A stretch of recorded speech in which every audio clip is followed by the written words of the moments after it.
የሁለቱንም ወረዳ ህዝብ በሚጠቅም መንገድ የጸገዴንና የጠገዴን የወሰን ችግር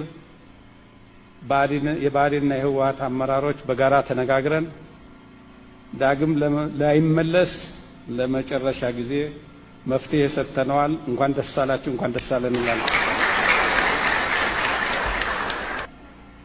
ይሄ በወረቀት ላይ ብቻ የምንስማማው ሳይሆን መሬት ላይ በእቅድ ተዘርዝሮ ወደ ተግባር የምንገባበትና ካሁን በኋላ አጀንዳችን ይሄኛው መሬት ወደዚህ ሄደ፣ ይሄኛው መሬት ወደዚህ ሆነ፣ እንዲሆነ ገፋይ ሳይሆን በትንሽ አጀንዳ ሳይሆን በትልልቅ አጀንዳዎች አብረን የምንንቀሳቀስበት ሁኔታ መኖር አለበት ብለን ተስማምተናል።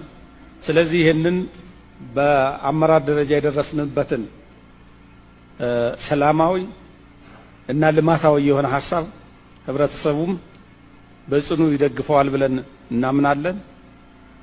ይሄ በተግባር ተተርጉሞ የጠገዴና የጸገዴ ህዝብ በጸረ ድህነት ትግሉ አብሮ በመሰለፍ እንደ ድሮ በትግል ወቅት ከድርጅቶች ጎን ተሰልፎ መስዋዕትነት ከፍሎ ለውጤት እንደበቃው ሁሉ አሁን በጸረ ድህነት ትግሉ ለውጤት ይበቃል የሚል እምነት ነው ያለን።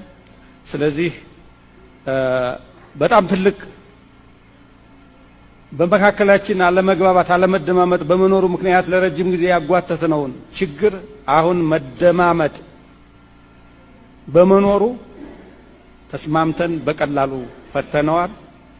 ካሁን በኋላ ዘመኑ የአብሮነት የአንድነት እና የልማት ነው። ለዚህ ደርሰናል። እንኳን ደስ ያላችሁ በድጋሚ